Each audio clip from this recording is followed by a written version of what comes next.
Hello there, beautiful internet and creatures of the beyond. Welcome to my new session of insanity. Today we shall start with love. Ta-da!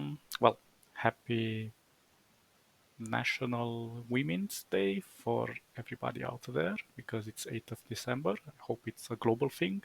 If not, well, we should make it a global thing because not necessarily all women should be appreciated, but everybody should feel this day as a beautiful day in our history of the humankind. I don't know. Well, just I hope you enjoy this day. And yeah, today we're gonna start to talk a little bit about love. What is love? That is a good question, isn't it? Well, I suppose the easiest way to describe love is that it's the opposite of hate or suffering or whatever negative thought or feeling that we can imagine. Now, why did I pick up love as a topic? Because basically we can talk about anything related to art when it comes to topics. But I think love in itself is something very unique. If you think about the term like falling in love or being in love and so on, these are just, I don't know, mirages put in front of you. Because love is not this corporeal thing that we pass through from another dimension and it fills us up with butterflies in our bellies and so on. And we definitely do not feel it in our hearts either, because these are just functional organs that make us be alive. But obviously, we associate these parts of our body because they circulate so many emotions and so many feelings. Our contact with the outside world is through our sensors. And in this sense, love is something we create. To be more blunt about it, if I say I love you, you will be filled with this idea of what it feels to be good, what it feels to be loved, but you associate in your mind this feeling. You look at the word love that you perceive through your auditory sensors, and in your brain, you automatically compare the feeling of being in love with the word love itself, which is fantastic in a way. But truly, now, just me saying that I love you is not enough to create that love. You have to feel it, you have to absorb it, to acknowledge it. And basically, this comes based on our imperfections. And the moment you realize that love can be created within our mind, is the moment you can move to a new level where you can say, I can be in love without anyone being in love with me. Not necessarily in a narcissistic way, of course. I'm not saying be in love with yourself, but just recreating that emotion of feeling good, of feeling loved from within. Because let's be honest, all we know is what is within and without us. Like, let's just take one simple example. What if one of your fingers get detached from your hand? Do you look at that finger and say, that finger is me? Or that finger is an extension of who I am? And to that extent, do you think that your body is just an avatar of who you are? Something that represents you in the real world, but it's just your barrier to interact with the world that exists around you.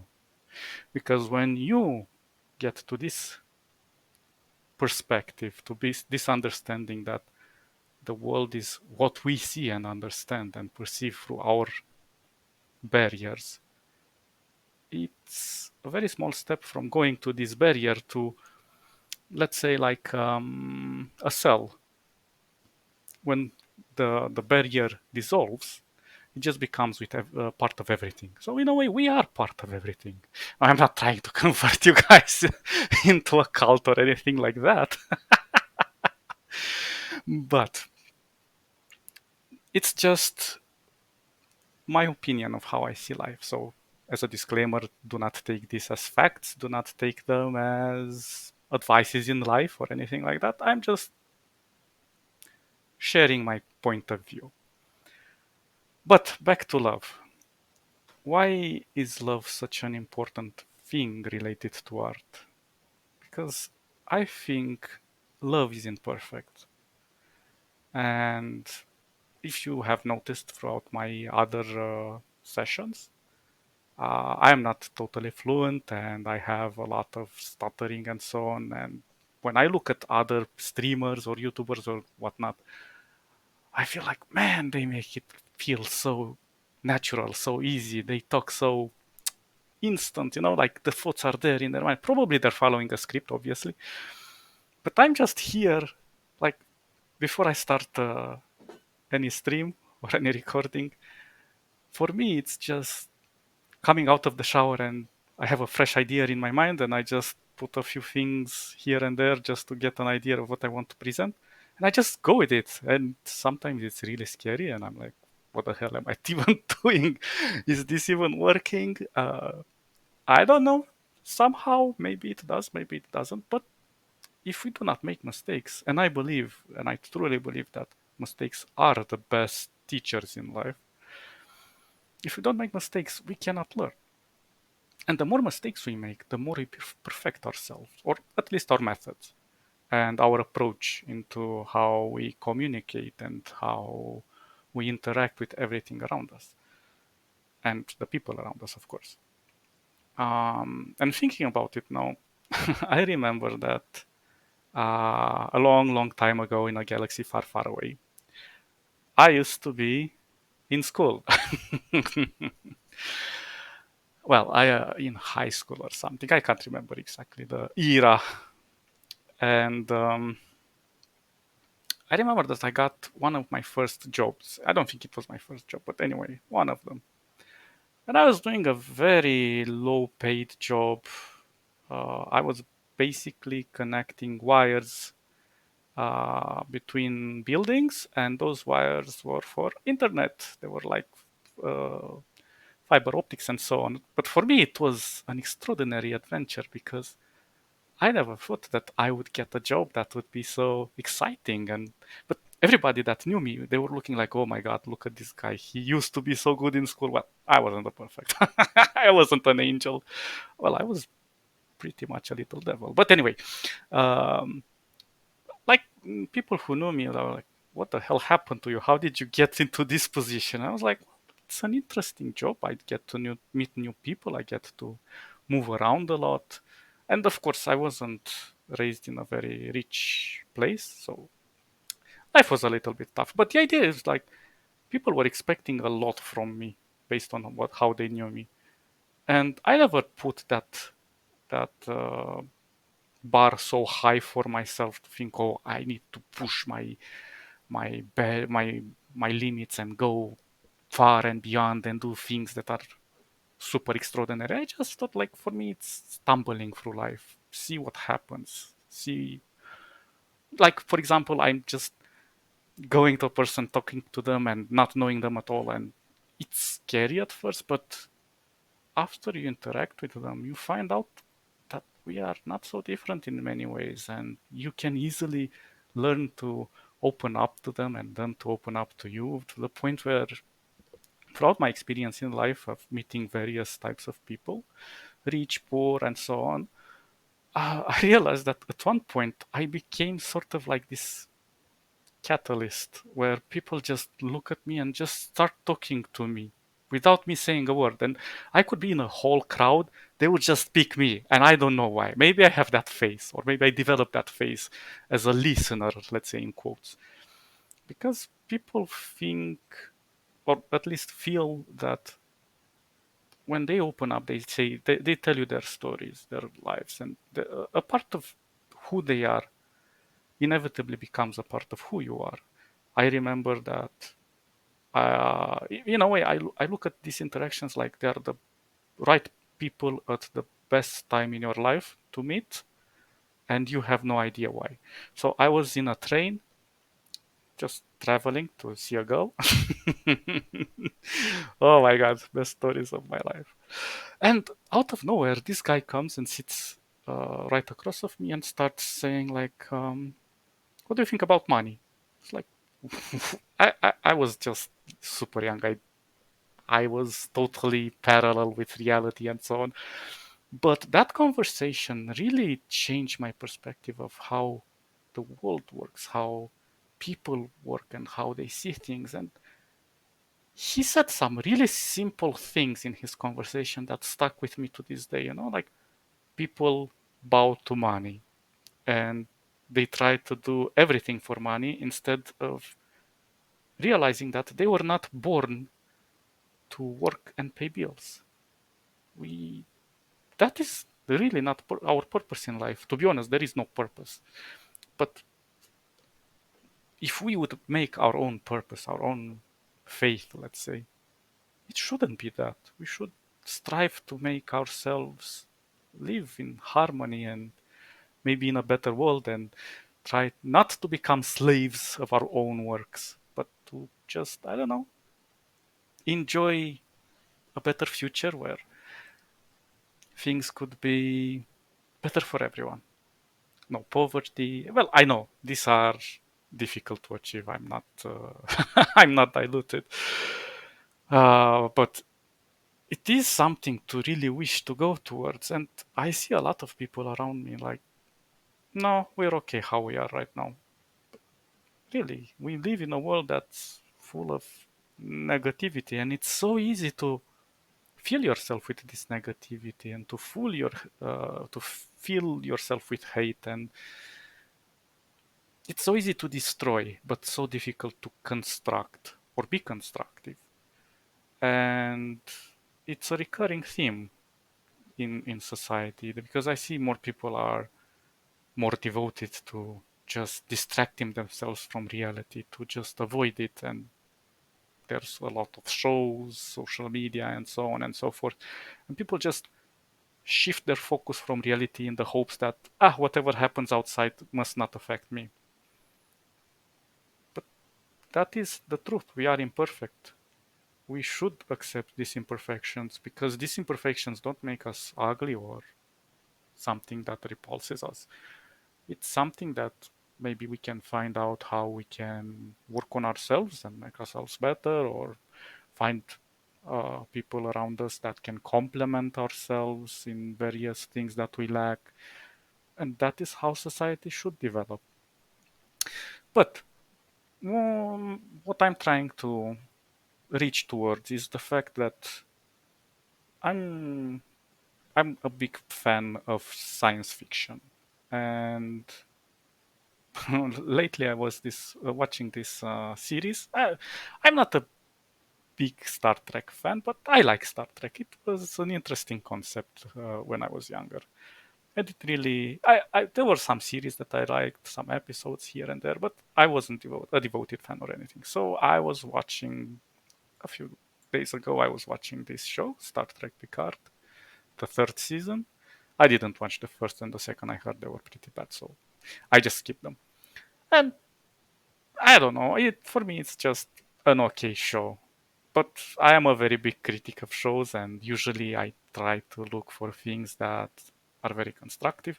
But what I really liked about the old Star Treks, not this one. This one is filled with actions and so on. It's fun if you're a teenager or something, but really, I believe that Star Trek was mostly about the philosophy of the future and how they wanted to live. I mean, Roddenberry, the creator of Star Trek, had this amazing vision that we in the future as a species will be more mature than how we are in the current times. And this was in the 80s, 90s, or whenever well, no, even more than that, 70s and so on. And I always found that fascinating that all of this older Star Trek, they were looking at the past and seeing all of our imperfections and realized that they didn't eliminate those imperfections, but they revolved around the system where, or around the mentality that they didn't want to repeat them um, to the point where they would fall back into their early stages of their history, because that's what it means to mature. It means to learn from your mistakes and to want for those around you to lift up with you, not to everything should be in equilibrium in a way. So I really loved the Star Trek for the principles of emotion and overaction, I mean, and how conflicts would be resolved and how difficult situations would bring people together and work through those challenges when usually in our times it will be very difficult to kind of connect. So it kind of inspired people to be together, to want to work together. And that is a rare thing that I see these days, especially in movies and so on. Most of the movies today are just to distract you, like, hey, here's the shiny thing, just don't think about it, don't think about it. If you think about it, really, it's like ancient Rome. Ancient Rome wasn't a very pleasant place to be if you're poor. But you know what they had? They had the Colosseum, the arena, the fights, the free bread. And that was a very good distraction to say, hey, don't rise into a rebellion because there were a lot of poor and they wanted to keep them occupied and happy. So that's kind of what's reflecting today. We're just like living in this big arena and not necessarily for the poor people, but a lot of working classes are in a disadvantage from an economical perspective and so on, and even from a psychological and social perspective. We're more driven apart and more separated day by day. I'm not saying this applies to everybody, obviously, but looking around, I see a lot of coldness in people. It's very difficult for to go to somebody and say, "Hey, can you help me with something?" and them to be not be suspicious of you, because yeah, we live in strange times, but it's okay. We are weird, and weird doesn't automatically mean bad. It just means different. But weird can also make us awesome. It's how we put things in context, obviously. Moving on from this show, another thing that inspired me when I was young was Dune. And I think Dune, I can't remember his name though. Wait, I think it was Sean. I always forget this guy's name. John Schoner, or something like that. I can't remember. The guy that wrote Dune. And when I was young, the first game that one of the first games that I played on the computer was Dune, but it was the novel. It was kind of like a combination between RPG and RTS and strategy. I mean, and it captivated me. I lived in that world. I was that character. I was attached to the parents of the main protagonist. I fell in love with the love of his life. I'm not gonna spoil anything. So that world was unique in many ways, and little did I know that my life would be inspired by the book itself. I read it later on in my life, and I realized that so many things in that book are so relevant to today. Like there is everything related from politics, religion, corruption, various types of government, and so many concepts there. And my favorite one is Children of Dune, the third book, and there are other books as well.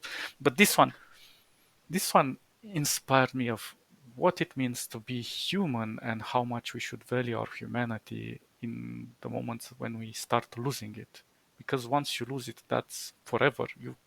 you do feel like, oh my god, I had something amazing in my life. So yeah, Dune was an amazing book. I highly recommend you guys read it, or actually at least watch the movies. The old movies were not bad, but obviously movies cannot cover the whole book, and the books are so in depth. And you know what I really appreciated about Dune? It was a concept alien to us, because even though it we can sort of associate everything around us within that book, it's still a very science fiction book. It's more than science fiction, it's science alien almost. And to this point, I want to bring one of my favorite series that I think it's superb. I don't know if you guys ever heard of. Let me see what it is. This one, Farscape. It's such an amazing story. You cannot even believe. This one is one of the best. Well, he's not really a villain per se, but he is a villain at some. Yeah, well, I'm not gonna spoil it, but such a good character. This one, our main protagonist, John Crichton, such an amazing name. Again, superb. Superb. I just can't start to describe the beauty of this series. How extremely out of place it is, and how much it offers to you in terms of story, in terms of lessons of life, in terms of everything. The writing is immaculate. Even the standalone episodes that weren't so great, they're pretty good. And I was watching an interview with the cast, and they were saying like at one point the show was going so fast that they didn't have the script, so they had to improvise, and their acting was so magnificent that you really can't tell. It's just such an amazing story. But in short, just to describe a little bit of the story of this series, you're basically he is the human. He's the only human in the story. Everybody else is alien, though they have human features. They're still alien as well. And he is a scientist. He's not. He's not a fighter. He uses logic in most of the situations, and he's the embodiment of humanity, of what it means to be human, to be placed in a scenario where everything is totally alien. Even the music is extremely alien, and he is placed in a situation where he wants to go back, but it's so incredibly difficult for him to find the way back. In a way, this is kind of the story from Voyager, but Voyager is more reminiscent for the humankind, while here we start to observe that our human is slowly becoming an alien himself, because the moment you detach yourself so far from humanity, it's impossible to be considered human anymore in this scenario I'm talking. And he realizes by the time that he wants to go back that really, what's the point? He's more than human at that stage. Humanity would reject him for who he is, and he would always feel an outcast there. He already created a home where he was, and I think that is a very powerful message, in the sense that if we alien we extract ourselves from society too much, and we start pushing people too much away, we get not necessarily rejected, but we bring that storm around us and that cloud on top of our head, and it just drives us into the earth. So in that sense, we should always look at the things that we have and appreciate them, especially love, which is such a difficult thing keep on, because the moment we get dumped by a loved one, we automatically sink. The moment we get refused, or we're getting in an argument, or somebody shouts at us, we start creating those clouds and we become constantly negative. Sorry about that. I'm not saying this applies to absolutely everybody in life, but the more we strive to keep that love within us and to nurture it, to grow it, we start to feel comfortable. And that love, that inner positivity, let's call it, attracts other types of people that see you as a radiant character that they feel comfortable around. So it is an important topic because this love is presented throughout all the best writings, like Asimov with Foundation or I, Robot and so on. It those writers put so much love that radiated from within them into their ideas that created magnificent works, pieces of work of art. And I know this is more in writing, but since I am a fan of science fiction, this is what I can present. Of course, fantasy is also a great place to start, like with Tolkien and so on. But somehow science fiction has that science into it, so that's why I feel more related to those types of movies and books. So yeah, I hope we have explored an interesting topic today, and it can help you put things in a new perspective as always. And I hope it inspires you guys to maybe come up with your own writing and even recommend me other books and movies. Well, books I cannot read as much, but at least audiobooks I can handle. And it would be amazing to see your perspectives and your feedback.